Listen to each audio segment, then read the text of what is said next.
grabar porque todo lo que digamos indudablemente es una buena cosa para el resto, ¿no? Eh, Mira, aquí hay un tema que es un tema que es bien central, ¿no? Y que tiene que relación básicamente con, con lo que significa mito, ¿no? O sea, un poco lo que habíamos hablado como en la primera sesión, ¿no? ¿Qué es el mito finalmente, ¿no? Eh, Nosotros definimos el mito de una manera que en realidad es súper indefinida. Hola Natalia, ¿cómo estás? En el sentido que para nosotros cuando decimos algo es mito, ¿no es cierto? Algo es como, es casi una mentira, es casi un cuento, ¿no? Pero también es un cuento y también es una mentira el cuento popular, digamos, ¿no? Los Märchen, que le llaman los alemanes, o mm, el folktale, digamos, ¿no? O el cuento, no diría yo folclórico, pero cuentos tradicionales, ¿no? Es decir, todo lo que son los cuentos que nosotros, creo, todos hemos leído alguna vez, como El gato con botas, ¿no es cierto? O cuentos como El agua de la vida, o cosas de ese orden, ¿no? Como incluso como Barba Azul, que Perrault lo toma, digamos, de la tradición, ¿no? Son cuentos que tienen una raíz folclórica, básicamente, ¿no? Y que no necesariamente reflejan una historia. ¿No? Nosotros le hemos dado al mito la connotación de hecho relevante, digamos, que encierra una simbología concatenada en general con la historia, ¿no? Eso es algo que nosotros también podríamos hacer con el cuento popular, necesario, o sea, también, ¿no? Es parte del cuento, ¿no? O sea, si uno piensa, por ejemplo, en el poema de Roncesvalles, ¿no? El cantar de Rolando. Ujú. Qué de eso es leyenda, qué de eso es cuento, qué de eso es mito? ¿Cómo diferenciamos en realidad? Es bastante difícil, ¿no? Eh, de alguna manera nosotros le conferimos eh, casi, casi sin pensarlo detenidamente, digamos, el carácter de mito a una cosa o de cuento a otra, ¿no? Uno podría pensar, por ejemplo, siendo más o menos estricto, ¿no? El cuento, digamos, de la historia, por ejemplo, de, de los hombres de maíz, digamos, ¿no? Es perfectamente un cuento también, ¿no?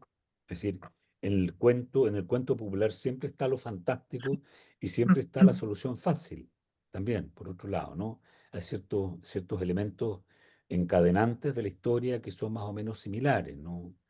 eh, la princesa dormida, la princesa perdida, la princesa entregada, el hijo abandonado, todo ese tipo de cosas, ¿no? El ganar el reino venciendo una prueba, ¿no es cierto? Que son cosas que se repiten y uno las va a ir encontrando. El mismo sastrecillo valiente está el cuento, digamos, ¿no? Si uno se pone un poco exigente, ¿no? Eh, en los mitos griegos, ¿no? Y específicamente en este mito del ciclo tebano, ¿no? Nosotros nos vamos a encontrar con una historia que es bien compleja, ¿no? Porque el ciclo tebano en realidad es parte central de la memoria de la Grecia, sobre todo de la época, digamos, de la zona de Tebas, y en la zona de Beocia, ¿no? Donde está la ciudad de Tebas, ¿no? Y que concatena muchas historias en una, ¿no? Pero que aparentemente pueden ser historias distintas, ¿no? Generalmente nosotros nos centramos en el tema de Edipo, ¿no?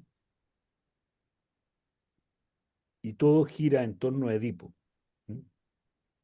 Pero la historia de Edipo, en realidad, lo que nosotros sabemos de Edipo, aquello que nosotros conocemos o reputamos como el gran mito de Edipo, es lo que inventa Sófocles en su tragedia Edipo Rey, ¿no? Porque hay muy distintas versiones de Edipo. De hecho, hay una versión, por ejemplo, que dice que Edipo, a pesar de haber descubierto sus crímenes, sigue reinando y muere en una batalla. ¿Mm? Hay otra versión del mito que dice que en realidad él nunca llegó a yacer con su madre y mucho menos, por lo tanto, a tener hijos. ¿Mm? Y que sus hijos son de una segunda esposa que él tuvo, ¿no? Y está el mito como nos lo presenta Sófocles, que nos lo presenta en un nudo trágico y que lo hace interesante, que es en el fondo un tema con una suerte de autoconciencia, ¿no? Es como Edipo en realidad adquiere una autoconciencia y establece un cierto funcionamiento moral, digamos, que es más acorde a los tiempos clásicos que a otros tiempos, por una parte, y que además eh, se emparenta mucho más directamente con el tema de la responsabilidad que tiene aparejado, digamos, ¿no es cierto? Todo el hecho de ser un ciudadano, ¿no es cierto? El hecho de ser parte de una democracia, de tomar decisiones políticas, ¿no? Es decir, en el fondo la reflexión sofoclea al respecto del mito, ¿no? Eh, es más bien una reflexión sobre el modo de funcionamiento de los individuos en el colectivo social, ¿no? Y quizás por eso es que es tan importante su trascendencia, ¿no? Eh, pero si uno la toma, está desligado de lo que es el resto del mito del ciclo tebano, que lo une, ¿no? Yo les decía a ustedes que hicieron muy bien en partir instintivamente por los siete contra Tebas, ¿no? Porque en el fondo, el ciclo tebano, básicamente, tiene que ver con esa guerra, con la guerra de Argos contra Tebas, ¿no? Espérate que está entrando la frana. La guerra de Argos contra Tebas. Eh, si uno, si uno mira, ¿no es cierto?, lo que se anuncia ahí, ustedes vieron que en el fondo esta es una pelea aparentemente de hermanos, ¿no es cierto? Son dos hermanos, ujú, uno ha echado al otro y viene una reivindicación de buscar, ¿no es cierto?, eh, el trono porque le corresponde, ¿no es cierto? Si uno lo mira bien, con sangre fría, uno también puede pensar que ese tipo de causales, ¿no es cierto?, para una guerra, son causales que se repiten en los cuentos populares también. Las peleas entre ujú, los hermanos, ¿cierto? Un hermano que desplaza al otro, está en los cuentos rusos tradicionales, está en varios tipos de cuentos, ¿no? Eh, ujú, y que incluso ocurre no solo en relación a los reyes, ¿no? Sino que en relación también a la familia, a los padres, ¿no? Esas peleas, ¿no? Es como un poco una suerte como de matriz de funcionamiento muy popular, digamos, ¿no? Ahora, ¿qué es lo que viene detrás de ese mito, o sea, o de esa historia, ¿no? Es lo que de alguna manera importa, ¿no? Y es aquí donde nosotros entramos en el tema del ciclo tebano. ¿A qué es lo que le llamamos el ciclo tebano en términos generales? ¿Mm? En realidad, uno podría llamarle ciclo tebano a la historia completa de Tebas. ¿Mm? ¿Qué es Tebas? Que es una pregunta que uno dice, ¿por qué Tebas? ¿No? Nosotros no oímos hablar ujú, de Tebas casi nunca, porque nuestra relación con el universo griego en general es Atenas a Esparta, con suerte, eh, y Troya, ¿no? Dice un autor que a mí me interesa mucho, que yo he seguido harto, que es un filólogo sueco, ¿m? Que creo que lo he citado alguna vez antes, ¿no? Que es Martin Parson Nilsson. ¿M? Tiene un estudio acerca del origen micénico de la mitología griega y lo documenta muy bien documentado, ¿no? Y sobre todo lo documenta porque los grandes mitos griegos nos hablan, y especialmente en el caso de Tebas, ¿no es cierto? Nos habla de ciudades, ¿no? Que son muy, muy importantes, pero que históricamente carecen de relevancia, ¿no? ¿Qué es Tebas? Tebas es una de las ciudades más importantes del imperio micénico, del universo civilizatorio micénico, ¿no? quizás es la más importante junto con Micenas. Es una ciudad inmensamente rica. ¿Mm? Es una ciudad que tiene una ciudad reino que ocupa una extensión territorial muy amplia, ¿no? Y que vive en constante guerra con sus grandes enemigos, que son el reino micénico, por una parte, ¿no? Y algunas otras, eh, a otros pueblos, más bien, ¿no? Que son los minios y otros que están alrededor. Tebas está también en constante pugna por el dominio de lo que se llama la Tesalia, ¿no? Beocia, eh, también con el pueblo de Iolcos, que es de donde sale Jasón y que es la otra historia que también vamos a ver de las argonáuticas, ¿no? Eh, y Tebas tiene una fundación mítica simbólicamente compleja, de muy difícil resolución, ¿no? El mito nos dice que Tebas es fundada por un señor de nombre Cadmo, ¿no?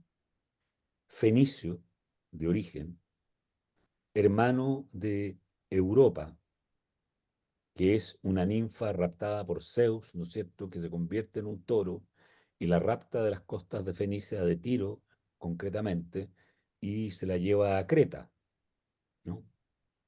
Eh, entonces Cadmo, que es hermano de esta, va con su madre y sus hermanos en busca de esta hermana porque el rey, el padre de Europa, ¿cierto? El rey fenicio, le dice que ellos no pueden volver hasta que no vuelvan con su hermana. Hacen un largo peregrinaje y finalmente, esto es cuento corto, ¿no es cierto? El señor Cadmo eh, decide ir al oráculo de Delfos para preguntar qué hacer con su hermana y el oráculo dice, no te preocupes de tu hermana, tú continúa caminando y ahí donde veas a una vaca que tiene a cada lado en su imagen o en su pellejo una luna llena a cada lado de su cuerpo, síguela y cuando donde ella se eche a reposar, tú habrás de construir una ciudad. Y es lo que hace este sujeto, ¿no? Sigue a la vaca, va, la vaca se echa en los lugares donde ahora está Tebas, ¿no? Eh, y él decide armar una ciudad. Pero él, que está con su grupo de gente, con sus tropas, porque no viajan solos, pero los hijos de reyes no son, no son caballeros andantes, van con tropas, ¿no? Están sedientos y van a una fuente a buscar agua. ¿Mm? Pero esa fuente está resguardada por un dragón que es, mira, si esto es cuento popular, por un dragón que es hijo de Ares, el dios de la guerra, ¿no es cierto?, que les impide tomar agua. Y les impide tomar agua y este dragón mata a varios de los guerreros de Cadmo. Entonces Cadmo entra en furia, ¿no? Y termina venciendo al dragón y termina matándolo. Como es protegido de Atenea, dice el mito, otro más protegido de Atenea, te doy al tiro la palabra, Natalia. Atenea le dice que frente a este desastre, le saque los dientes al dragón y los tire detrás de sí. E inmediatamente detrás de él, de los dientes, aparecen guerreros armados, ¿no? Y estos guerreros armados, que se llaman los espartos o sembrados, ¿no? Se, se trenzan en lucha entre ellos, se matan entre ellos y sobreviven 5 de ellos, que son los que dan origen a las castas heroicas de, digamos, de Tebas. O sea, el origen mítico de Tebas es un origen guerrero, de dragón. Este señor Cadmo además es fenicio, es de fuera. Esto es interesante porque hay un paralelo con otro mito. Espérate, le voy a dar la palabra a Natalia y sigo. Natalia. No, es algo súper práctico. No sé si es mi computador. Estoy tratando de ajustar el volumen, pero te escucho muy bajito. ¿Me escuchan Eh, bajo? No, yo bien, usted. Yo lo escucho bien. entonces mi computador. Ya, es que te escuchaba como con una interferencia de ser el mío que estaba tratando de ajustar el volumen y se supone que estoy en el máximo. Ya, es el mío entonces. A lo mejor los audífonos están bajos. Revisa, Eh, Sí, revisa no, en es que antes sonido. estaba sin audífono y estaba igual. Ah, ya, Pero no, sigamos nomás. Si pensé que podía ser. ya. Siga Entonces, nomás.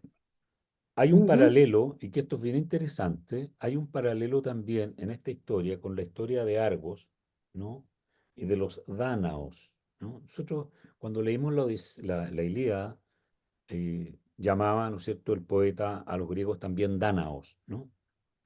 Los dánaos, se habla de los dánaos como descendientes, ¿no?, de Io, ¿no?, que es una hija de Micenas, que es perseguida por Hera, que la transforma en una vaca, y ella va y llega a Egipto, donde finalmente es liberada de su maldición y vuelve a ser una mujer. Y ella tiene unos descendientes, entre sus descendientes hay dos, uno que se llama Danao y otro que se llama Egipto.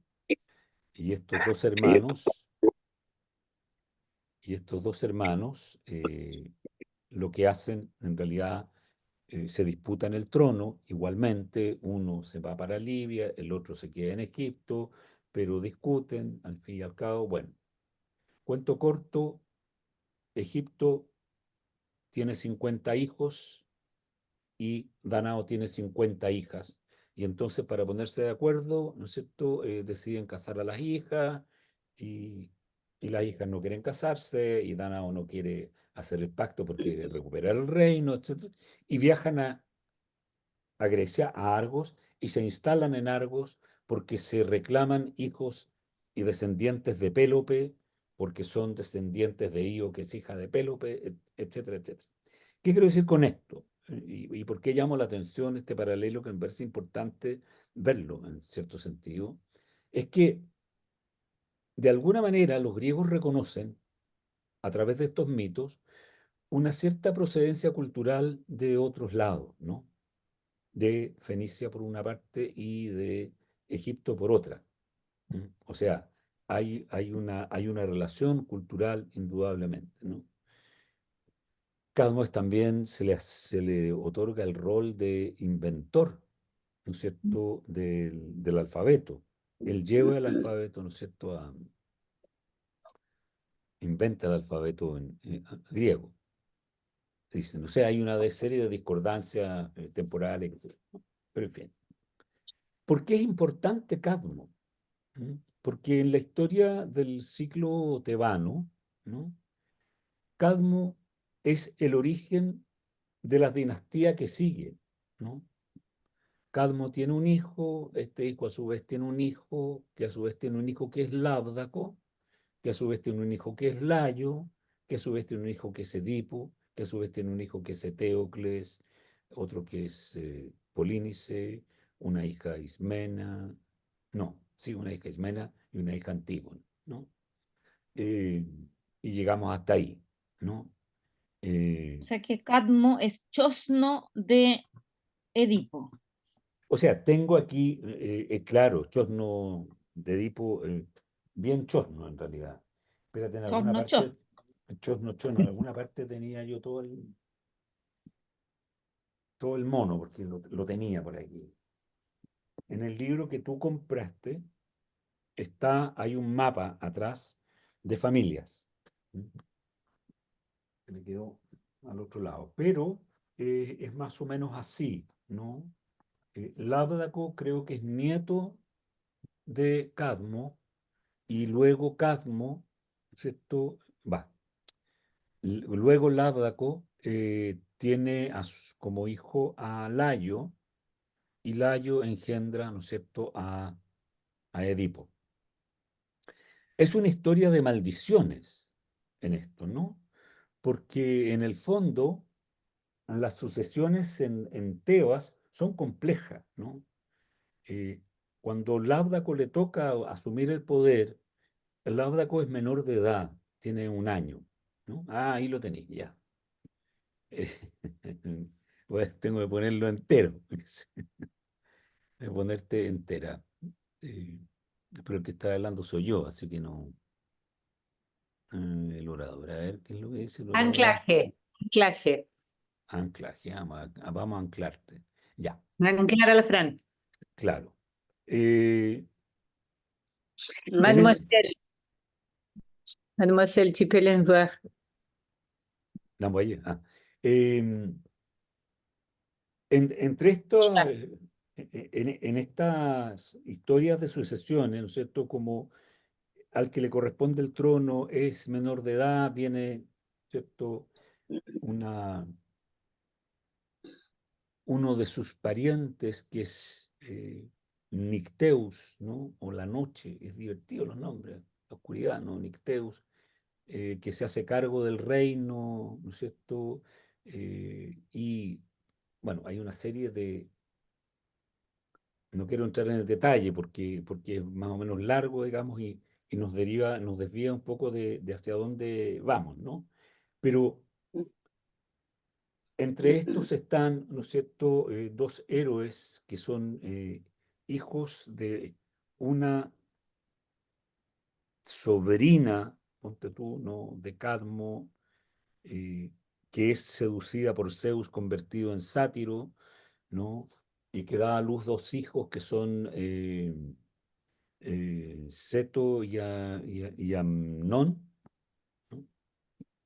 Si bien recuerdo, si no recuerdo mal sus nombres, ¿no?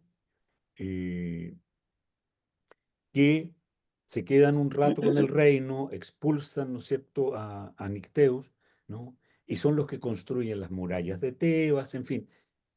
Lo que quiero decir es que está todo de alguna manera concatenado, pero es más o menos secundario con respecto a lo que sí interesa de acuerdo al mito, ¿no?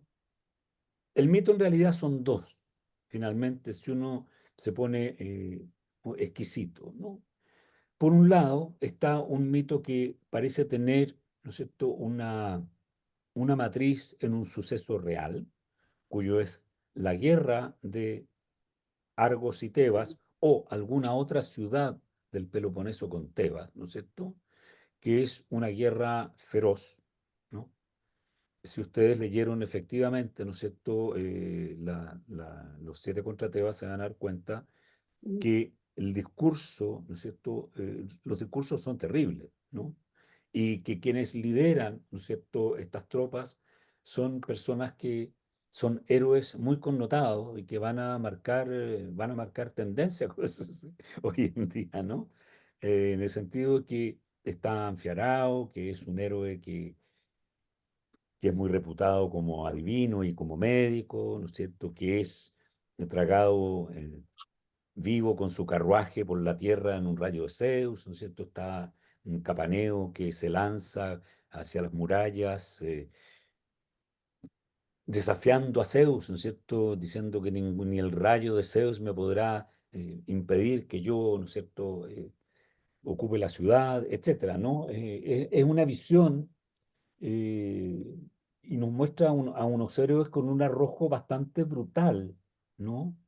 Con una intrepidez y una osadía guerrera eh, más bien primitiva en el sentido que uno podría pensar y asociarla, ¿no es cierto?, a la brutalidad de los vikingos, ¿no? Vikingos que se formaban para la guerra. Yo he sabido hace poco que la palabra vikingo no designa un pueblo, sino que designa una función, y es la función de aquellos que dedicaban su vida a conquistar, saquear, raptar, ¿no? Y que se lanzaban a la guerra con todo. ¿Mm? No eran un pueblo, sino que eran los guerreros de esos pueblos, digamos, ¿no? Que, que asolaron toda Europa, de lo que tenemos algunos recuerdos por la historia, digamos, ¿no? Habíamos dicho varias veces o yo les había dicho varias veces antes que para mí los micénicos eran vikingos, es decir, un pueblo que vivía de la rapiña, ¿no? Son pueblos que tienen estas características, ¿no? Es decir, estos héroes que nos presentan, digamos, que son que habla muy bien, si tú quieres, ¿no? Tienen una osadía y hay una palabra que no sé cómo decirla, mm, una bizarría, como diría en buen español, digamos, ¿no?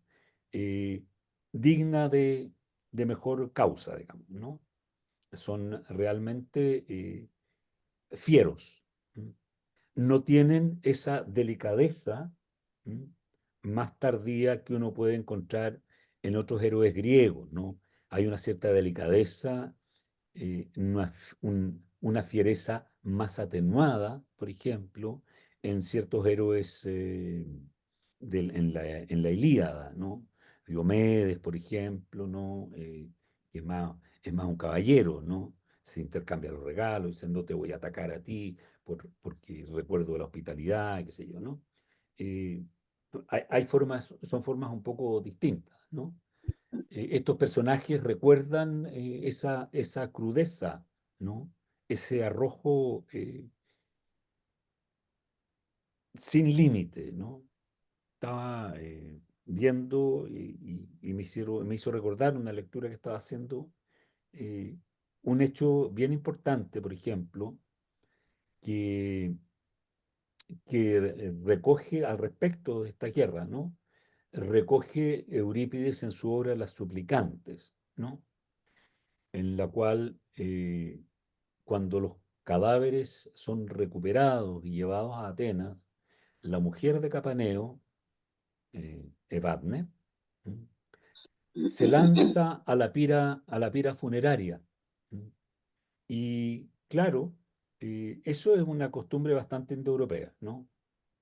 Indoeuropea más bien primitiva, ¿no? Se conserva bastante, digamos, en el universo de la India, se conservó en el universo vikingo también, no mucho, eh, y nosotros lo podemos ver en cierta medida también en la Ilíada, ¿no? Cuando en el funeral de Patroclo se sacrifican jóvenes esclavas para que lo acompañen en su viaje al más allá. Es decir, hay una cuestión ahí que nos habla de algo que es bastante fuerte, ¿no? Ahora, el fenómeno con esa guerra, ¿no? Eh,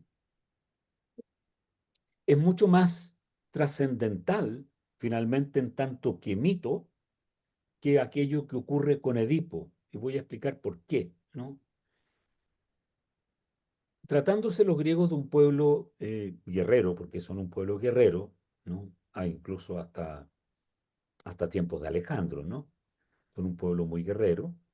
Eh, esta guerra, que es una guerra de la magnitud quizás tan importante como la guerra de Troya, es decir, es de las guerras que han quedado en la memoria, ¿no? Tanto es así que se habla, ¿no es cierto?, de la expedición a Tebas, que termina mal, con Adrasto a la cabeza, pero que vuelven después los epígonos, que son los hijos de los héroes muertos en esta guerra, que terminan conquistando Tebas, ¿no? Entonces, hay un tema ahí con una guerra, hay un tema ahí que nos da cuenta de un fenómeno histórico eh, que no necesariamente tiene que ser la guerra contra Tebas, sino que nos da de alguna manera cuenta de un problema de hegemonías entre las distintas ciudades micénicas. ¿No? Ahora, ¿por qué esto es importante y por qué se asocia, ¿no? Eh, si uno piensa en el caso de Edipo, Edipo es un personaje que tiene una historia casi como de cuento de hadas o de Mergen, como decía en un principio, ¿no? ¿Qué es lo que sabemos nosotros de Edipo? Nosotros sabemos de Edipo, ¿m? Que el mito aparentemente dice, aparentemente, ¿m? Que Layo tuvo que ir a refugiarse a casa de otro rey, ¿no? Porque había cometido un crimen para expurgar su pecado. Es recogido, generalmente ocurre esto por otro rey, en otra casa, ¿no es cierto? Que es lo que le había pasado a Peleo cuando llegó, ¿no es cierto?, a donde llegó con su hijo Aquiles, que venía de Egina, ¿no es cierto? Y se transforma en el preceptor del hijo del rey que lo acoge, que se llama Crisipo. ¿Mm? Y cuando lo lleva y le enseña a manejar el carro a Crisipo, ¿mm? Se lo rapta, se lo lleva a Atenas, o sea, a Tebas, perdón, ¿mm? Y lo sodomiza, lo transforma en su amante. ¿Mm? Y esto produce tal consternación en este joven, que este joven Crisipo se suicida. Por lo que el padre de Crisipo, una vez enterado de esto, ¿m? Maldice a Layo con la ayuda de Zeus. Le pide a Zeus que castigue a este truán, ¿m? Y Zeus lo condena a ser asesinado por su propio hijo. Ese es el castigo que le decreta Zeus, ¿no? Layo tiene entonces, vuelve a Tebas, ya mayor de edad, se hace con el reino, desposa a Yocasta, que Homero llama Epicasta, ¿cierto? En la Odisea, cuando Ulises la ve, ¿no? Eh, y evita yacer con Yocasta para no tener hijos porque está en su maldición, digamos, ¿no? Que el hijo que nazca.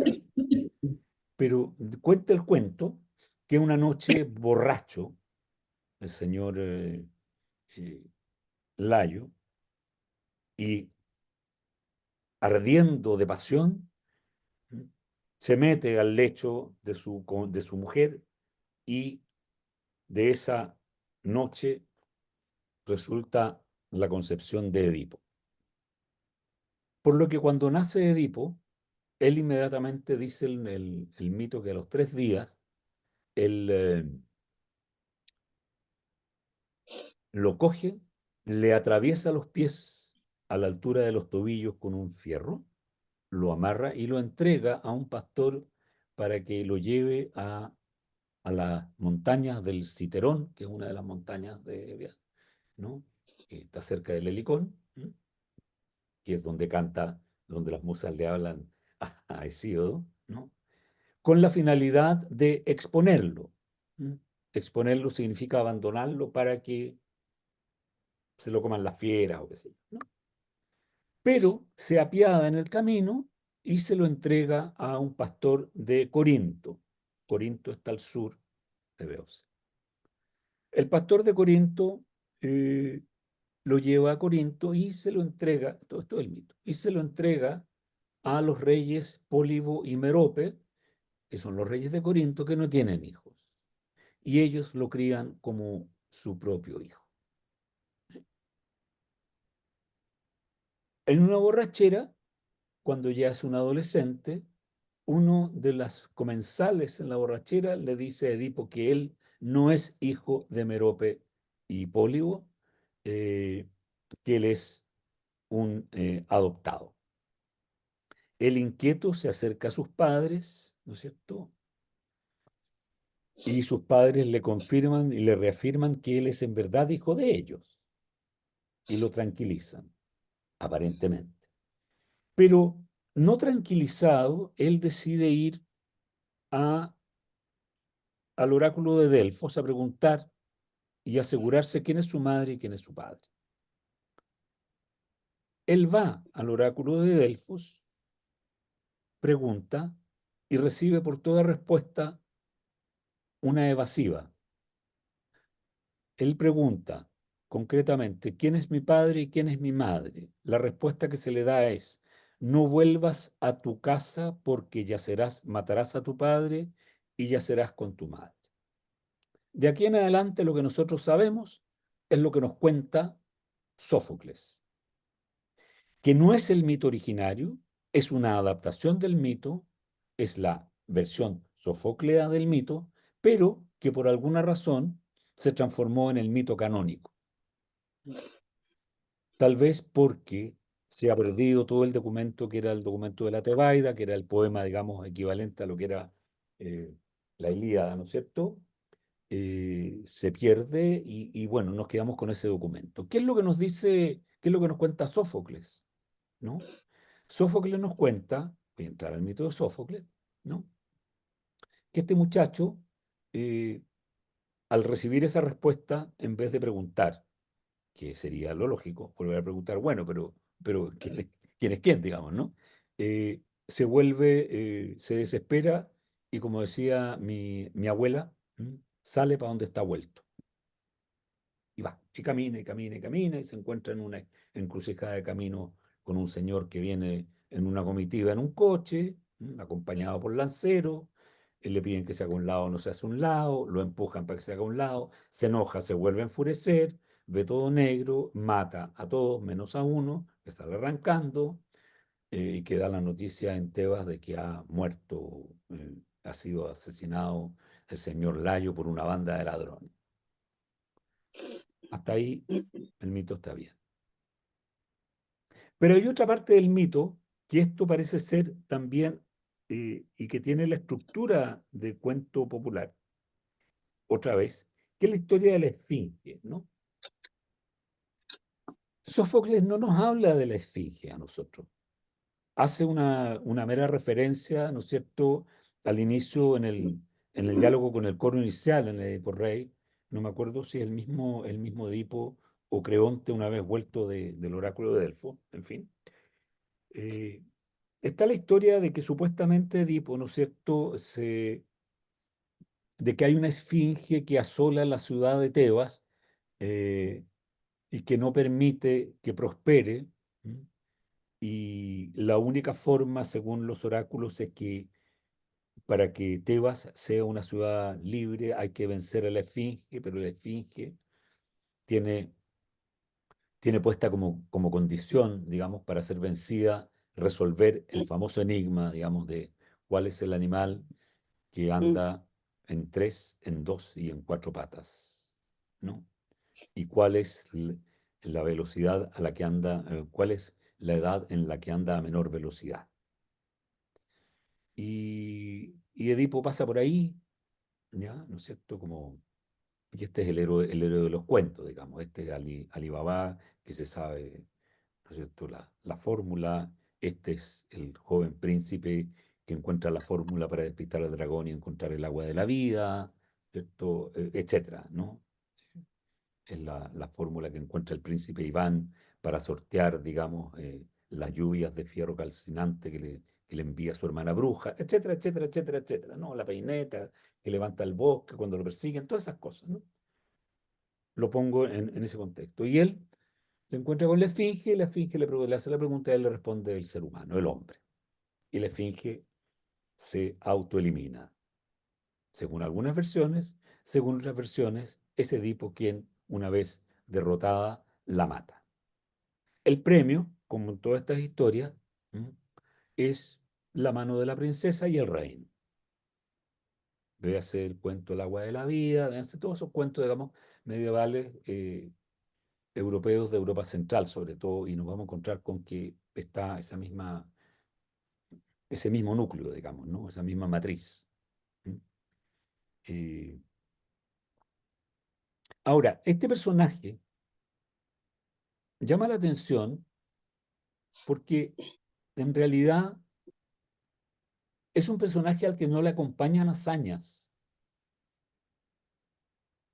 No es en ese sentido un personaje heroico, ¿no?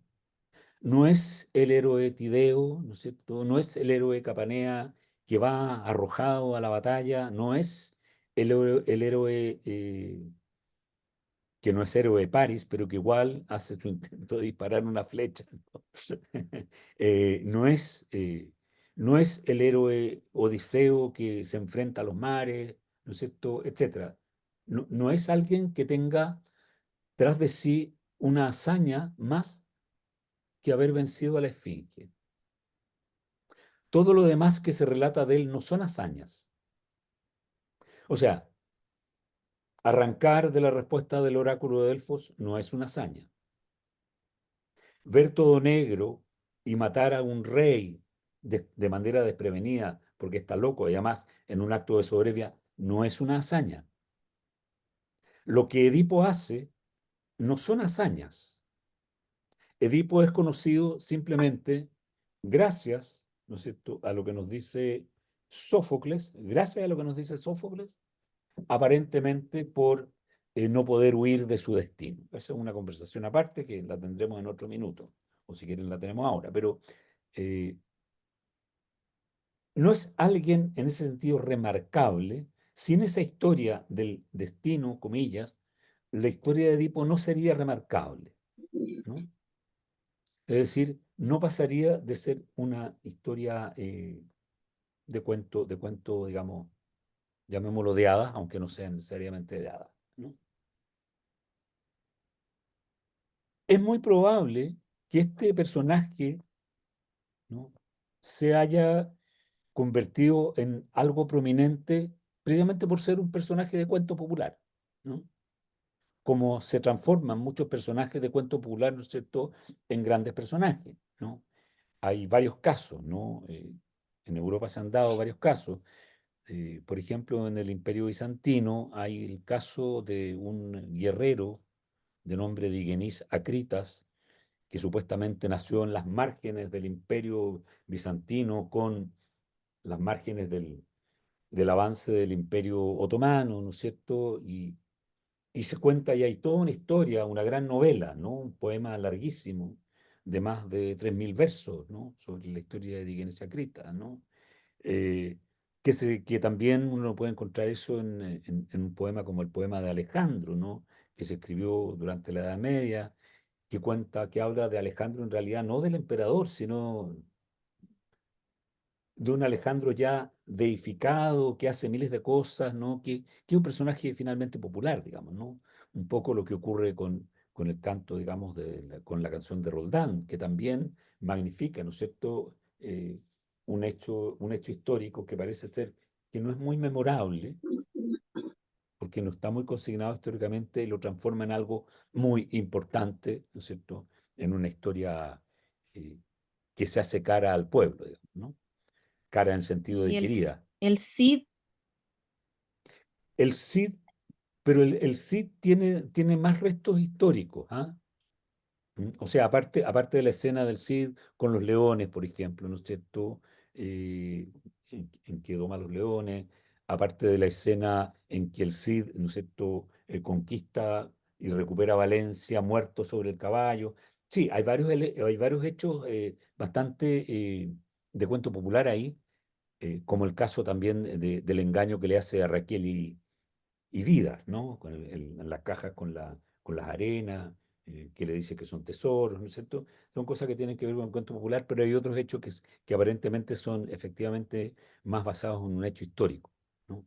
Si uno mira bien el caso de Edipo, en el cuento que yo les acabo de contar, no hay no hay sucesos históricos que respalden la leyenda, como sí lo hay en el caso de los 7 contra Tebas, aparentemente, como sí lo hay aparentemente en el caso de la guerra de Troya, ¿no?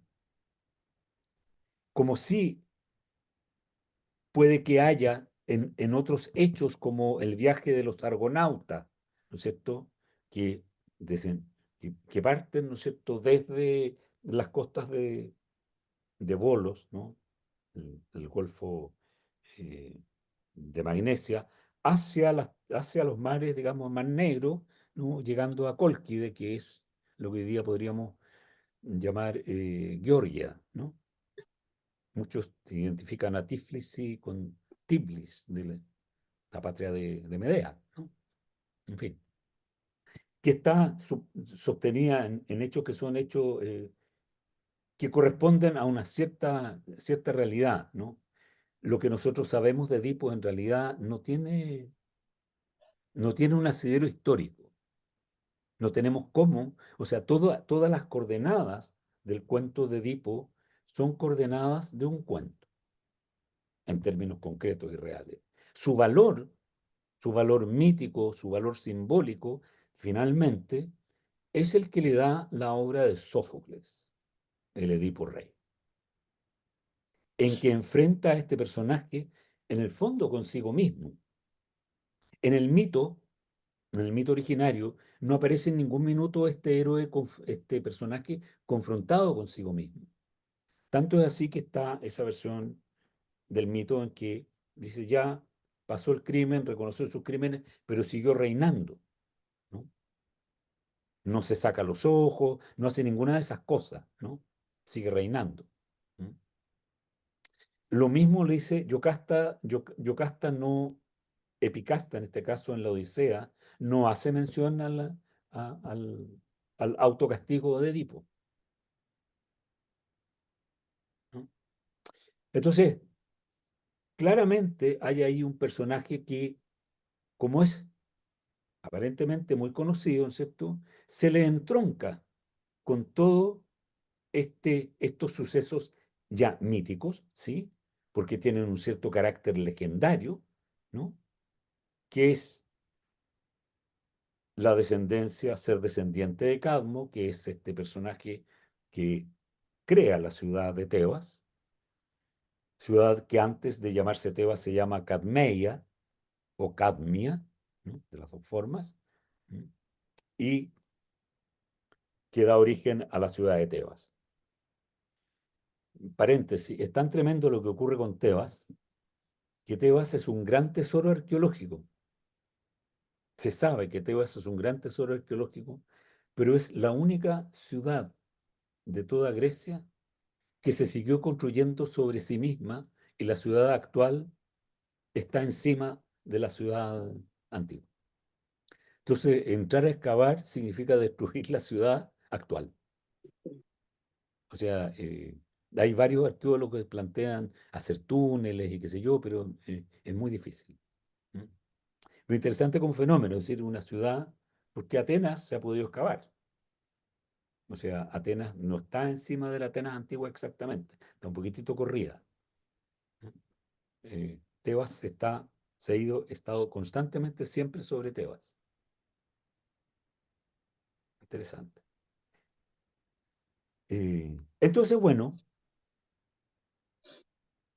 estos hijos, ¿no es cierto?, de Edipo, Eteocles y Polínices, vienen a ser aparentemente vinculados a Edipo en realidad como para darle una continuidad histórica a hechos que son distintos, o como para darle, vaya uno a saber, ya aquí son especulaciones, un carácter histórico a un personaje que es un personaje de cuento, ¿no?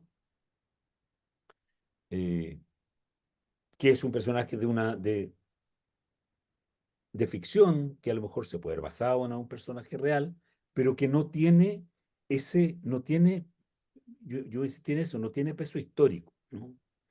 En ese sentido, Edipo, como nosotros lo conocemos hoy día, como nosotros lo vemos hoy día, en realidad, es una invención absolutamente de Sófocles y es una reflexión sobre cosas que no tienen que ver necesariamente con el mito mismo de donde él se nutre, ¿no? Y eso yo creo que es muy interesante. Yo preguntaba al principio, Fran y Natalia, que habían leído, me dijeron, tanto Maya como Sergio, que habían leído Los Siete contra Tebas. Y yo le dije, gran comienzo. Precisamente por esto, ¿no? Precisamente porque si uno parte de Edipo Rey, si bien se menciona la Ábdaco y aparecen como ideas, no queda como muy claro el entorno. Partiendo por los siete contra Tebas, en el fondo aparece un hecho que es muy brutal, que es una guerra, frente a un hecho que es muy brutal desde el punto de vista de una persona, como es la historia de Edipo, ¿no? La maldición de Edipo a sus hijos es real o es un invento posterior al suceso, ¿no? Es decir, frente al hecho de que, porque, perdón la dirección, pero ¿qué es lo que se dice en general con las guerras míticas, ¿no? Que no se sabe mucho, o sea, no estamos hablando de que haya habido una guerra realmente única, probablemente ha habido muchas guerras entre los distintos pueblos, ¿no es cierto? Es probable que haya habido una guerra que haya sido realmente muy potente, ¿no? En que hayan intervenido más pueblos, ¿no? Y que esa se recuerde, ¿no? Pero que sea una guerra que no tenga una causa muy clara y precisa para decirla, para explicarla, y que por lo tanto puede que ocurra, ¿no? El hecho de que la gente inconscientemente tiene que inventar una causa y recurre a una causa que es una causa más bien fácil, ¿no? De desentrañar, que es las peleas por herencia de la familia. Dos hermanos. Son dos hermanos que producen la guerra. Es decir, eso justifica algo que quizás es probable que pueda haber sido quizás muy difícil, ¿no? Como explicar para otras personas, ¿no? Sin analizar, digamos, causas económicas de la guerra. ¿Cuáles son las causas económicas, ¿no? Eh, o sea, hoy día nos podemos explicar, por ejemplo, la guerra de Troya como una causa económica de lo que se guardaban, digamos, los troyanos, que había que ir a saquearla, pero claro, el mito nos habla de Helena. En este caso de la guerra de los siete contra Tebas, se nos habla de la pelea entre los dos hermanos y toda la historia de la guerra, como en memoria, se relaciona finalmente con ese suceso, ¿no? Con la pelea de los dos hermanos. Y esa pelea de los dos hermanos, entonces, hay que justificarla ¿cómo? Se justifica entonces en algo que aparece en otros textos del siglo V, que es la maldición de Edipo. Edipo maldice a sus hijos. La pregunta del millón es, Mm, ¿por qué Edipo habría de maldecir a sus hijos? ¿Qué le hicieron sus hijos? Porque maldice a sus hijos, pero no a sus hijas, ¿no? O sea, si la maldición es porque malditos sean nacidos del incesto, tienen que ir los cuatro, creo yo, ¿no? Pero su hija Antígona es su lazarillo, mm, no la maldice. ¿Por qué maldice a estos dos? Al punto que provoca entre ellos, ¿no es cierto?, de acuerdo al mito, ¿no?, ya en que las piezas ya se han ordenado unas con otras, se han concatenado, digamos, ¿no? Se ha puesto Edipo como nexo entre el universo de la Tebas más antigua con una Tebas más, comillas, contemporánea, ¿no? Se le pone a Edipo como nexo, ¿cierto? Eslabón. ¿Por qué habría de maldecir a sus hijos?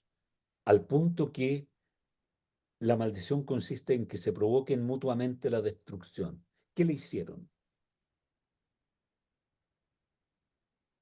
Podemos investigar, ¿no? Pero en el caso de la guerra, de los siete contra Tebas, y en el caso de todo lo que hay alrededor de ella, que es lo más interesante a mi juicio del ciclo tebano, Edipo en realidad juega un papel como un satélite muy, muy lejano. Sí, Sergio.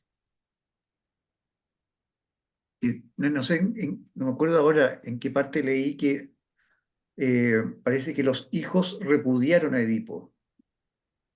Eh, no sé si es Sí, parte de alguna historia que cuando supieron que Edipo había cometido incesto, le dieron una cena en que le dieron los huesos en vez de la carne, como lo mismo que pasó con esta historia de Zeus con Prometeo o algo así, ¿no? Que también como un sí. engaño, pero donde había una especie de repudio y que eso generó la ira de Edipo, pero mirado quizás de un punto de vista más allá de la anécdota, digamos, en el trasfondo está de que la maldición impide que haya descendencia al final del día. O sea, cuando la descendencia no tiene un origen limpio, comillas, esa descendencia está destinada a morir. Y los que mueren son los guerreros que se matan entre sí, no las mujeres, porque las mujeres no se matan entre ellas, sino que las mujeres esperan el resultado de la guerra. Entonces, yo creo que hay como un sentido a lo mejor que va a propósito del castigo que implica una maldición en fin, y el origen de la maldición un poco. Sí, sí, esa es una versión, sí. No me acuerdo en qué texto está, no me acuerdo si está en Eurípides, en la Fenicia, no recuerdo. Existe esa versión, ¿no? pero una versión más bien reciente. Es decir, no es una versión que uno pueda rastrear en textos más antiguos, ¿no?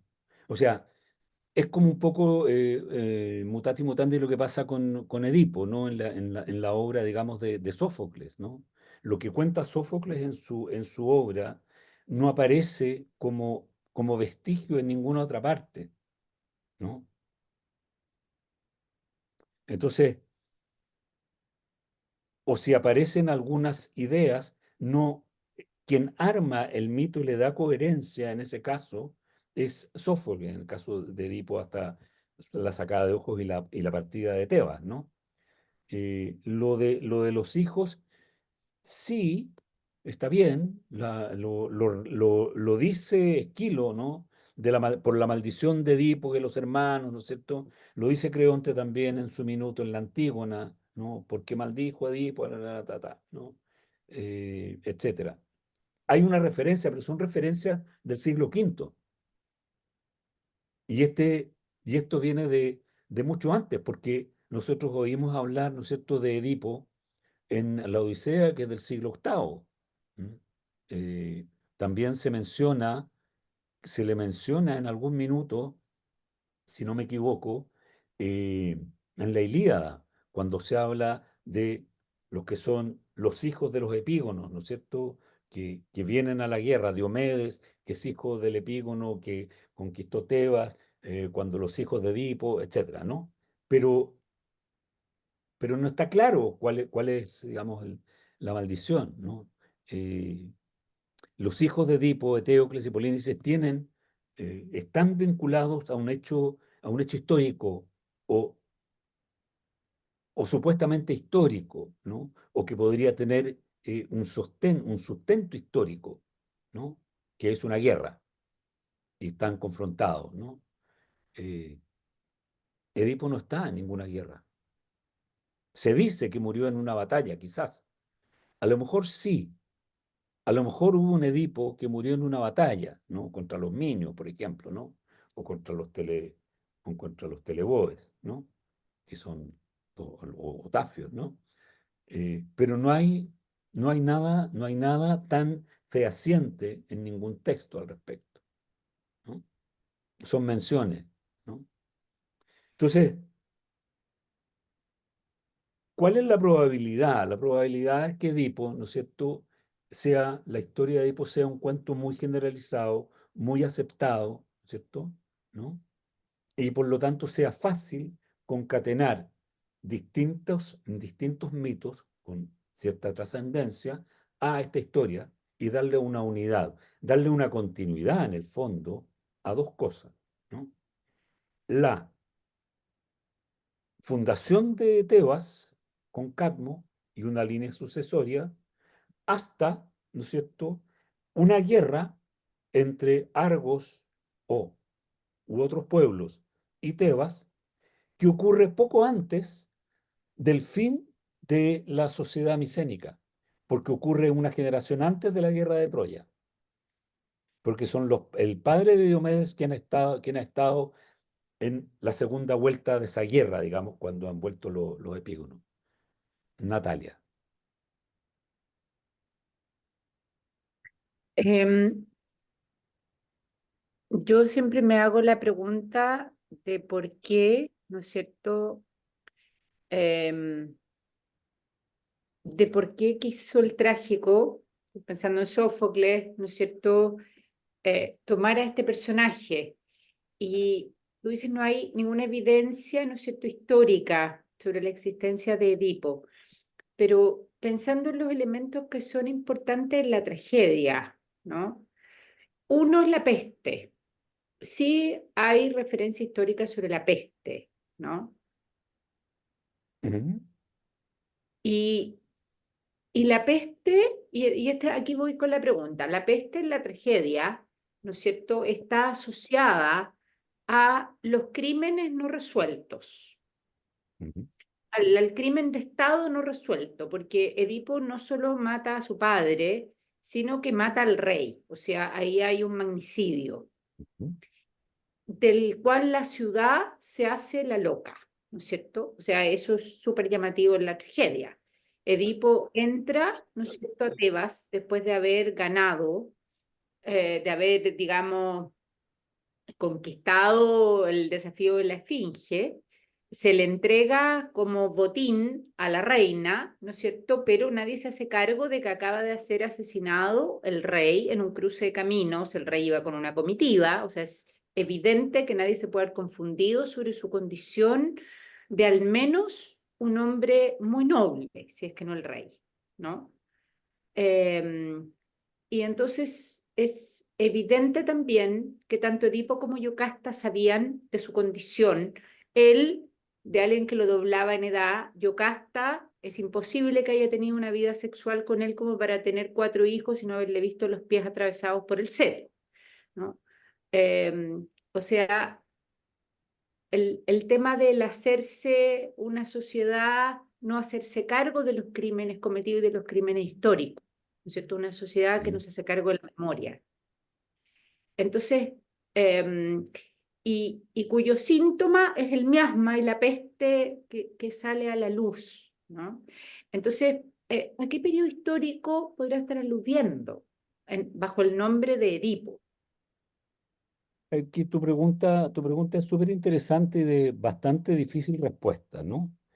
Eh, Primero que nada, porque la referencia, digamos, ahí por nosotros no sabemos qué es lo que había en la Tebaida, ¿no? La Tebaida se supone que es todo el poema épico sobre la historia de Tebas, ¿no? ujú, Hay 8 poemas épicos perdidos. Está la Cipreida, está la Tebaida y varios más, ¿no? De los cuales hay apenas algunos fragmentos. No podría decirte al respecto mucho más. Puedo decir lo que digo en base a a lo que yo conozco, a lo que se sabe y lo que se ha manejado, ¿no? Yo personalmente creo que el caso de Edipo como cuento popular debe haber sido un cuento y algo muy conocido, ¿no? Y que efectivamente, ¿no?, hay en torno a esa visión, a ese personaje, hay un entorno de destino adverso, ¿no? Claramente. Destino adverso porque él busca en el fondo, él es el resultado de una transgresión, eh, y no resuelve la transgresión y él transgrede y transgrede, ¿no? Transgrede hasta que mata a su madre, o sea, hasta que mata a su padre, pero no sabemos, y por eso es que es interesante, cuál es la resolución final del mito, porque está la respuesta, ¿no? Hay una respuesta en la Fenicia, ¿no es cierto?, en que Yocasta se mata a sí misma sobre los cadáveres de sus 2 hijos, porque ha salido a impedir que se batan entre ellos en la guerra, ¿no? O sea, ahí hay un invento, hay una mano de Sófocles que lo hace interesante. ¿Y de quién habla Sófocles, no? Es una muy buena pregunta. Es una muy buena pregunta porque indudablemente que se ha ido produciendo en el tiempo en Atenas, en la época en que se estrena la obra, aparentemente que yo no sé exactamente porque no está muy clara la fecha, si es antes o después de la Antígona. La Antígona es del año 442, ¿no? Su estreno, ¿no? El Edipo, hay varias versiones, ¿no? 442 o 443 la Antígona, ¿no? Eh, pero en todo caso correspondería a la época en que Atenas, ¿no es cierto?, eh, ha comenzado, ha hecho una movida política un poco sucia, que es la de llevarse el tesoro ¿cómo se llama?, de la Liga de Delos, ¿no?, que estaba en la isla de Delos, de llevársela a Atenas y empezar a ocupar esos recursos económicos en la reconstrucción de la Acrópolis, la factura del nuevo Partenón, hacer, a engalanar, digamos, la Atenas destruida por los persas, y eso es en tiempos de Pericles. Pericles son 27 años, más o menos, de, no haber contado, pero de generalato, de estratego, digamos, y Pericles muere el año 29, ¿no? Año 29 más 27 son, ¿qué año? 56, por ahí, ¿no? Ujú. Eh, que es más o menos el periodo en que efectivamente que nace esa movida es Pericles, ¿no? Y Pericles, al hacer eso, está actuando un poco, creo yo, porque Sófocles es un hombre conservador, ¿no? No era muy partidario del régimen del Partido Democrático de Pericles, ¿no? Pericles era un poco más lanzado para la punta, sobre todo en esas primeras épocas, como sucesor de Fialtes, que era realmente un gran renovador, digamos, de la política, ¿no? Y yo creo que hay una crítica en ese sentido a no escuchar, a, al moverse de manera irreflexiva, ¿m? Al no estar atento a los reclamos de sus socios de la Liga de Delos, ¿no? Que le hacen ver, pero ¿por qué, pero por qué si la plata es de todos, por qué te la lleváis para tu casa? ¿No? Porque aquí va a estar más segura, dicen. Mi casa tengo buena caja fuerte, va a estar más segura, etcétera, ¿no? Eh, Es un bonito, sí, diga Maya. Perdón, yo me estaba preguntando en este momento, ¿qué denuncia el poeta? Porque el que escribe, el poeta siempre denuncia. Me estoy pensando en los bufones de la corte, en el mismo Shakespeare, que en el fondo está denunciando que la naturaleza del ser humano, la naturaleza, no sé cómo llamarlo, o sea, la pelea entre hermanos, la muerte del rey, o sea, está denunciando algo. Sí, claro. Esa es lo hace a través de la tragedia y de la poesía. ¿Qué denuncia realmente Sófocles? Yo O me sea, pregunto, no, es no llego a difícil, tal cabo. es difícil responder, la verdad que es muy difícil responder. O sea, hay interpretaciones. Mi Mm, interpretación es que lo que él denuncia ujú, básicamente es el peligro de que Atenas, que se ha transformado en la protectora de los griegos en general, luego mm, de la incursión persa, mm, está profitando de haber sido la defensora, ¿m? A beneficio propio, olvidándose de los otros.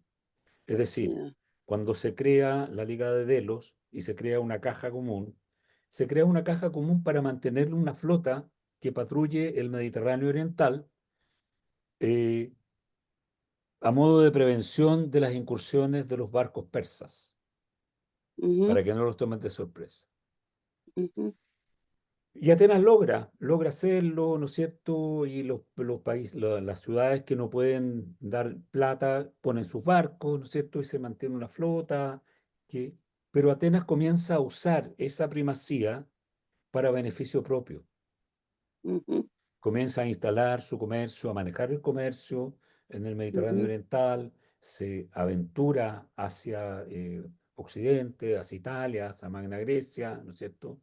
Y entonces se lleva la plata para Atenas, o sea, comete el error, ¿no es cierto?, de auto-otorgarse más poder del que estaba acordado. Y lo que ujú, previene, a mi juicio, ¿no es cierto?, eh,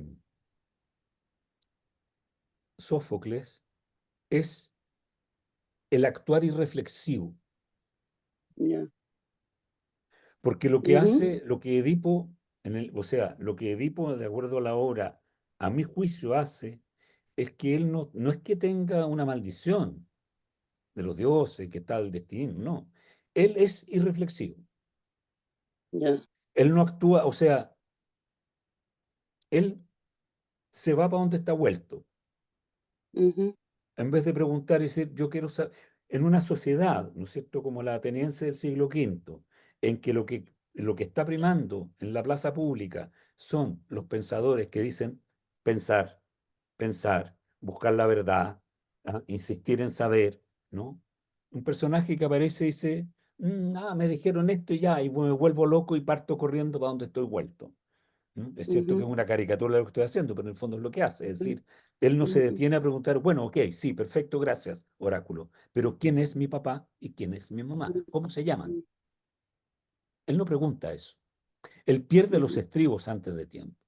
ujú, Y en el caso del encuentro con Layo en la encrucijada, él mismo le ujú, relata a Yocasta que él se dio cuenta que era una comitiva importante, pero él se sintió pasado a llevar, pues, porque le dijeron que se hiciera a un lado. ujú, Y entonces cuando se sintió pasado a llevar, vio todo oscuro, vio todo negro y se enfureció y no tuvo ujú, control de sí mismo.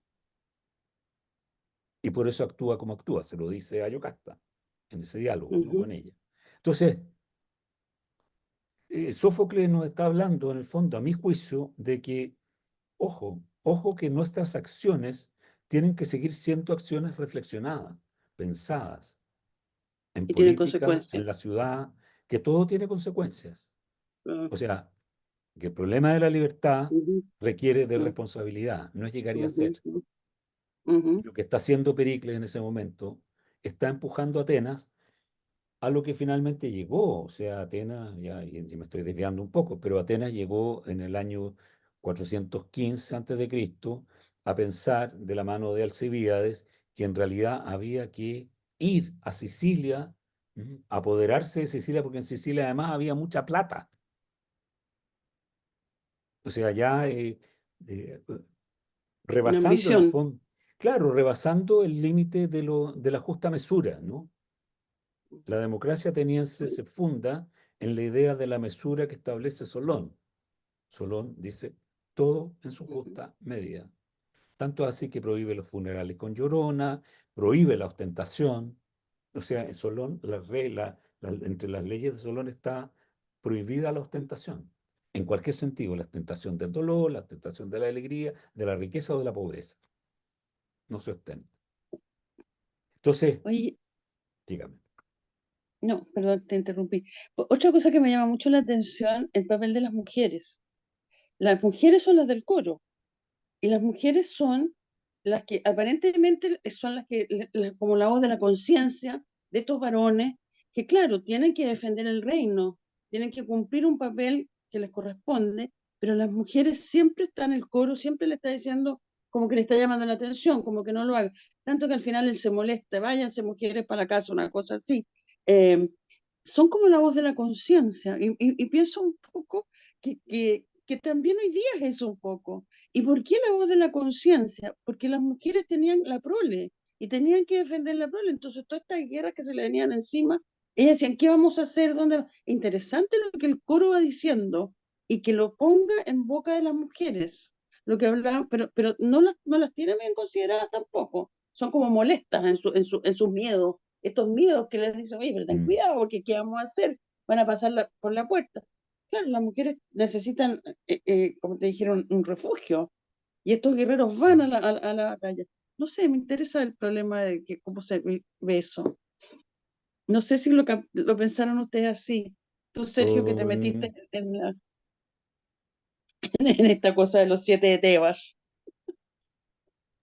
Eso yo, nomás. yo tengo una visión distinta. ¿Ah?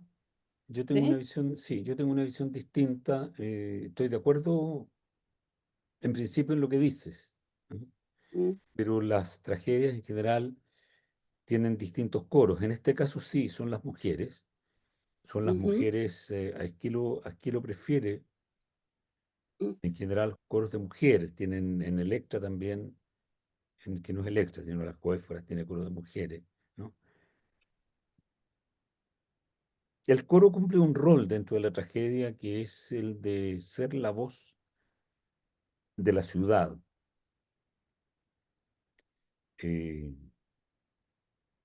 los personajes centrales de las tragedias siempre son transgresores, siempre. ujú, Lo que están ujú, cometiendo Polínices con Eteocles es una transgresión.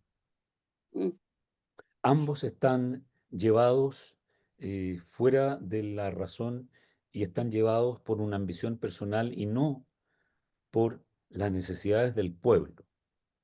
mm, del pueblo al que van a servir o el que quieren regir, digamos, ¿no? mm. Es claramente en ese sentido la tragedia es claramente una obra, una creación, digamos, como forma de expresión, una creación del espíritu democrático, es decir, del espíritu de una ciudad que considera que todos sus ciudadanos son iguales, que no hay ciudadanos mejores que otros, ¿no? Y que por la misma razón instaura entonces un mecanismo de elección que es el azar, ¿no? Y que establece al mismo tiempo que nadie, ningún ciudadano puede repetirse un cargo solo los estrategos, es decir, aquellos que son los generales o los que van a comandar los ejércitos, porque eso requiere de una experticia específica. Pero manejar la ciudad, si la ciudad somos todos, no se necesita ninguna especialidad. Se elige. Tú serás ahora el arconte por el periodo de 10 meses, entre los cuales 10 meses de los 10 arcontes, uno va a ser el primus inter pares durante un mes, etc. Entonces todos, ¿no? En ese ámbito y en esa concepción de la ciudad, posturas como la de Eteocles o la de Polínice, ¿no? Son posturas que son atentatorias al equilibrio de la ciudad, po. Y lo que hace el coro es recordarle, van a entrar los enemigos, ¿han pensado en nosotras? No, no han pensado en nosotros. Lo mismo que dice el coro, ¿no es cierto?, en Edipo Rey. Bueno, ¿nosotros de qué? Aquí, ya, ¿cómo lo van a resolver? ¿No? O en Antígona que dicen, oye, cuidado, cuidado usted, tú tienes razón, pero no todos tienen razón al extremo, se han extremado sus razones, no están velando por la ciudad, etcétera. Siempre el coro llama a una sensatez frente a la ciudad. A la Sergio. reflexión un poquito, ¿eh? A la Sí, claro, reflexión. claro. Ujú. Sí, ¿no? A mí, no, respecto de este punto, digamos, yo como que creo que también hay una tensión de la relación en ese momento de los hombres con los dioses. Hay algo que transcurre ahí, que se va manifestando, que es cuánto realmente dependemos de los dioses, porque evidentemente no basta con abrazarse a las estatuas de los dioses para que los dioses nos protejan. Aquí hay que prepararse y hay que guerrear. Entonces, hay una tensión ahí que yo creo que va mostrando una evolución, no sé, bien todavía, de alguna manera de lo que implican los dioses, qué significa, hasta dónde llegan los dioses, hasta dónde llegan. Hay unos diálogos en algún momento de aquellos que incluso desprecian a los dioses. O sea, hay una tensión ahí que yo creo que está expresada un poco en esta, también en esta relación. Pero yo quería también otra cosa que pensé también respecto de que quería preguntarte es Layo, porque claro, el Edipo está centrado en Edipo, pero el problema parte con Layo, ¿ah? Con Layo que no debe tener hijos. Y, o sea, el tema de los hijos y de la descendencia es un tema que viene desde la teogonía, en realidad. Y claro, Porque la teogonía es una historia de cómo los padres intentan deshacerse de los hijos y los hijos tienen que, digamos, encontrar la manera de anular a los padres, etcétera. Entonces, hay un punto ahí con Layo que yo creo que es muy importante porque Layo finalmente transgrede, pero al final transgrede, pero no soluciona el tema porque él podría haber matado él a Edipo, pero de alguna manera lo entrega dejando un espacio para lo que ocurrió. Entonces, me da la impresión de que hay un tema ahí, no sé cómo lo ves tú, pero un tema en lo que significa la descendencia o una postura, ¿por qué el hombre se le prohíbe o no puede tener hijos? ¿Y qué pasa cuando hay un deseo de tenerlos y con la descendencia? Hay un punto ahí, porque todo Daño podría haber matado él personalmente a Edipo, o sea, haberse asegurado de la muerte de Edipo, no habría tenido ningún problema, entre comillas, pero no estoy seguro que sea así, digamos. mira, yo creo que tu pregunta es una pregunta bien central, ¿no? O sea, yo creo que hay un tema ahí que se repite hasta nuestros días, digamos, en las castas reales, digamos, ¿no? en las casas reales más bien, ¿no? Que es el temor siempre a que a uno no le deleguen el poder, ¿m? Y el temor a quien tiene el poder de que venga alguien y lo envenene, ¿no? O sea, ya y la corte bizantina fue especialista en eso, digamos, ¿no? De los venenos de la corte bizantina que se le llevaron los paleólogos a Francia, qué sé yo. O sea, todo este cuento ha sido así. El miedo a la pérdida del poder que aparece en la teogonía, como tú bien señalas, yo creo que también está en este cuento, ¿no? Ahora, Layo no es nadie más que un transgresor. Su importancia radica, ¿no?, en haber tenido que huir y haber seducido y haber conducido al suicidio, en el fondo, ¿m?, por su transgresión, al hijo de quien lo acogió, de quien fue que le dio la hospitalidad. La hospitalidad precisamente para limpiarlo de los crímenes. Lo limpia de los crímenes y él vuelve a cometer un crimen, en el fondo, ¿no? Por lo tanto, si uno se pone un poquito más estricto, uno podría pensar que Layo es una mente torcida desde el inicio, ¿no? Y que como tal no debiese haber tenido descendencia, efectivamente. Produce, produce errores, o sea, porque además es cruel, ¿no? O sea, porque él podría haberle entregado perfectamente al hijo, al pastor, sin atravesarle los pies. ¿Por qué le atraviesa los pies como si fuera un ganso que va a la cocina, ¿no? O como un lechón, a los lechones, ¿no es cierto?, a los animales en las faenas, digamos, cuando se les faena, se les atraviesan muchas veces, ¿no es cierto?, precisamente en los tendones, ¿no es cierto?, del talón, ¿no? Se cuelgan. Uno ve las piezas en las carnicerías, ¿no es cierto?, los cuartos están colgados de ese tendón. Es decir, hay una referencia al animal sacrificial en ese personaje de Edipo, sin lugar a duda, ¿no? ¿Por qué tiene que hacer ese sacrificio? ¿Qué es lo que hace que efectivamente la pregunta tuya es muy importante? ¿Por qué no lo hace él?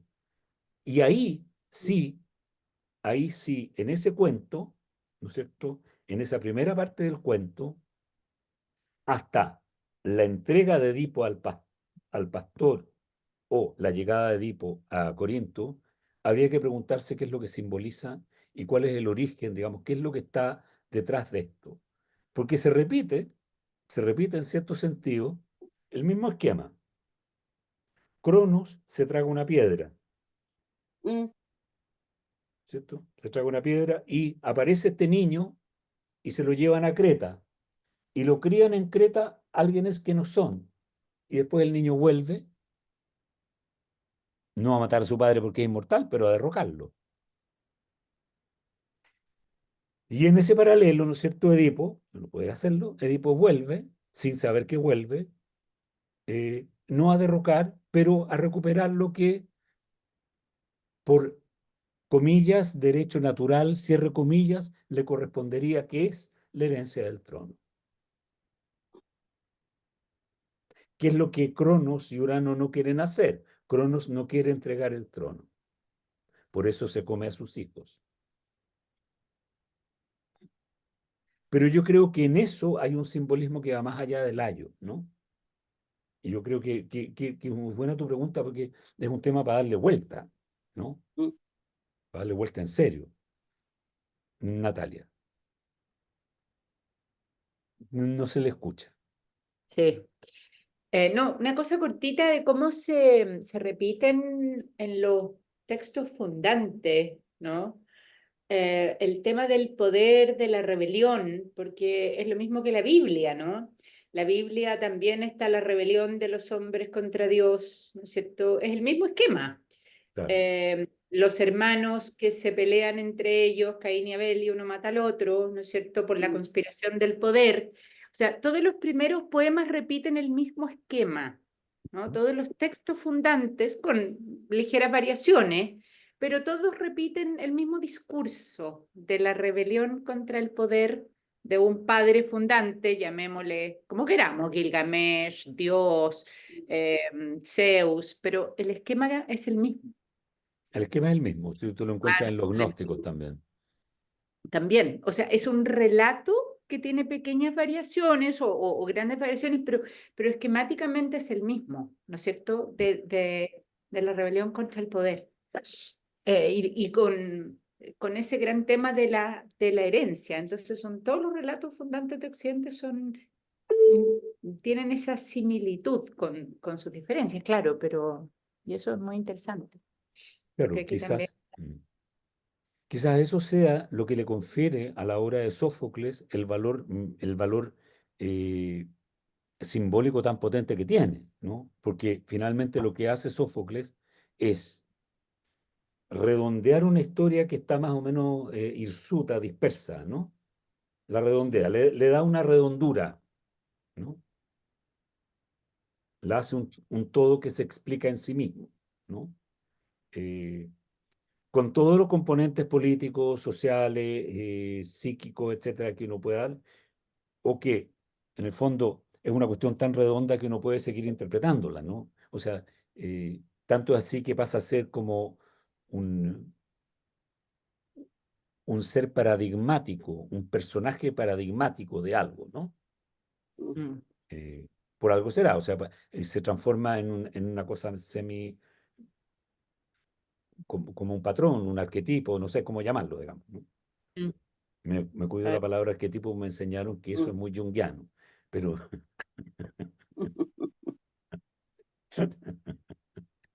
Es que también es lo que yo quería, o sea, que estamos, no, no sé si me parece muy simpático todo porque es como que el tiempo gira en redondo, digamos,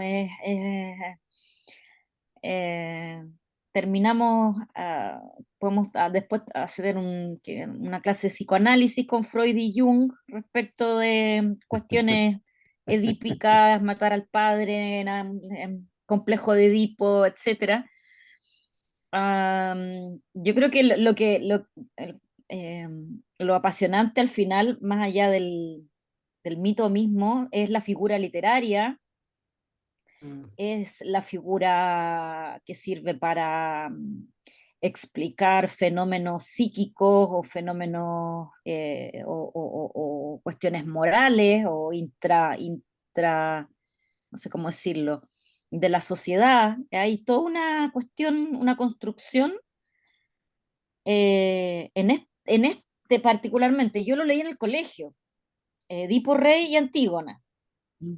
¿ya? buen colegio. Y tuvimos y tuvimos que sacarle mucha punta a ambos textos, me acuerdo, más allá de la tragedia y de la cuestión griega, etcétera, sino que cómo seguía siendo una cuestión absolutamente vigente desde todos los puntos de vista que lo hemos abordado ahora, o sea, desde el poder, desde la transgresión, desde el arquetipo literario, el arquetipo psicológico, eh, es muy notable.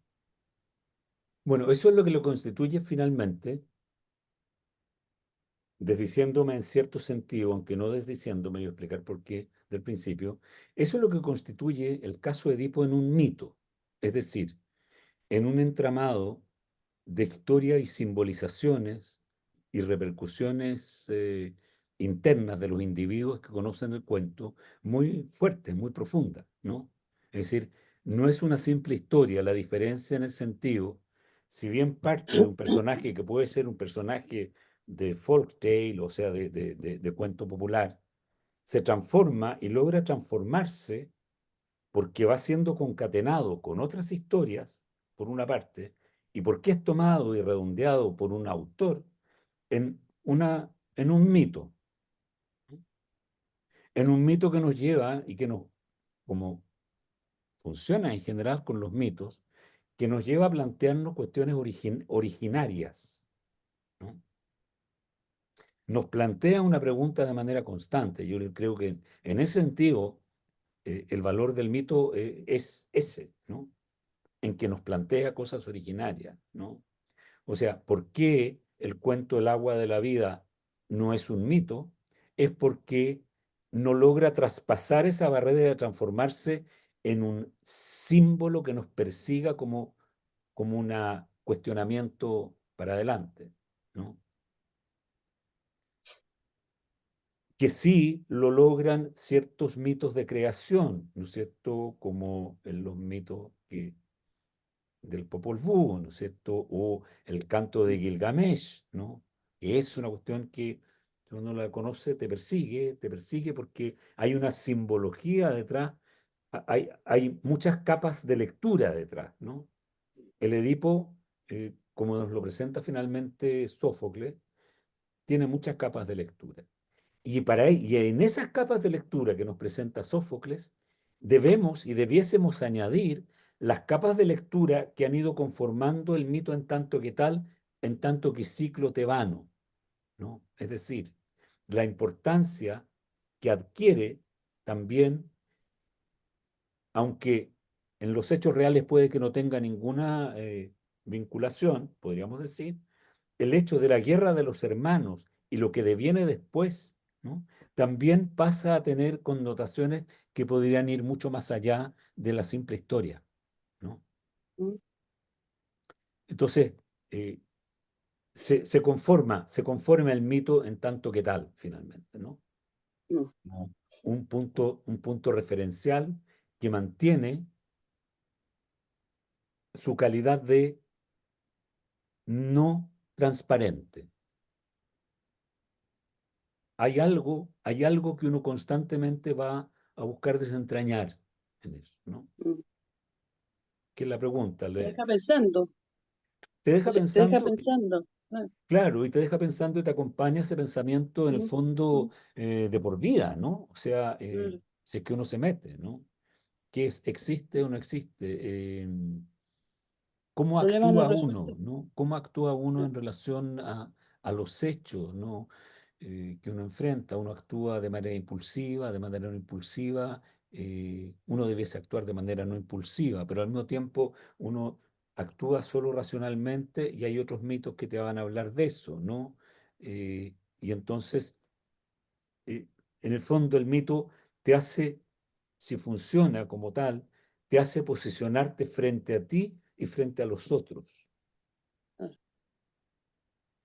El claro. cuento propiamente tal, el cuento folclórico, no necesariamente lo hace, o si lo hace sin dejar, ¿cómo se dice?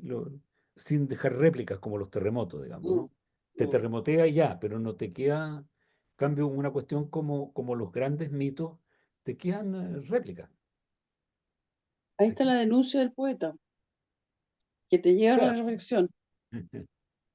Digo yo, pues, yo le eh, llamo denuncia, pero te lleva a la reflexión. Te plantea un problema te humano plantea un no problema, claro. resuelto, no resuelto, y que te llama a reflexionar. Claro, Interesante. y que no te lo resuelve. La gracia del mito es que el mito ¿No? no te lo resuelve, te deja dicho, ahí está. Esto es lo que hay. Claro, para que reflexiones. Si te lo han resuelto, no reflexionan nada. Claro. Así es. Oye, ha pasado la hora. Ha Sí. pasado harto la hora. ¿Cómo Bueno, seguimos avanzando? ¿cómo seguimos avanzando? Ahora sí, yo les voy a mandar el Edipo. Edipo Para que, será el que vamos a leer. sí, Ya, ahora les voy a eh, mandar el Edipo ya, Rey para que estupendo. Ya, conversemos sobre el Edipo Rey y ahí ya, nos damos vuelta, terminamos con el ciclo tebano. ya, eh, estupendo, para seguir con lo que sigue. ¿Vale? estupendo. Ya chicos, Muy bien. muchas gracias Muchas por gracias. todo. Muchas Que estén muy gracias, lo pasé bien. Chao. estupendo. Gracias. Feliz fin Dale de Chao. saludo a la Ana semana a María. todos y a todas. En tu nombre, Vale. estaba medio enfermita, por eso no puedo Ya, llegar. sí. Sí, Pero saludos, nada, saludos. Saludos. Chao, chao. nada Chao. grave. Ya, dale cariño. Besito. Chao.